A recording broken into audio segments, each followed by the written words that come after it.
So, ah, mag-aalas 12 na ng tanghali, no? At yung makikita nyo naman ay nasa 1,140 and 50 yung ating load. Ang niloloadan po nyan ay ang karga-karga po nyan ay 10 PC computer shop sa baba. Ayan.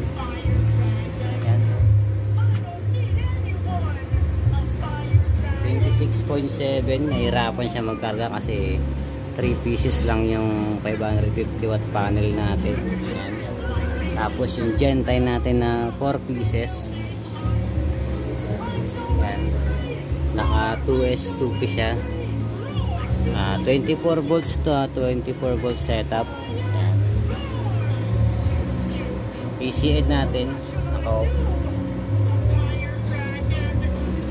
Pure solar lang muna siya. So papakita ko sa inyo sa CCTV lang yung ano, yung computer shop natin, no.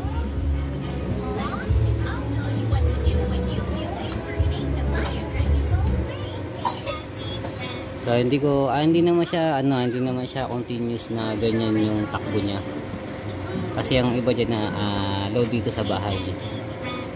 Kung kukumputin ko yung sa shop, siguro nasa 1,000 plus lang. Kasi yung 100 na exist dito na lang sa bahay yan. Yan natin yung TV at electric fan yan. 24 volts to 24 volts hybrid inverter. Ayan, Honor. Napagana niya yung 10 PC sa baba. Tapos yung tatlong panel natin naka-series, no? Naka-series.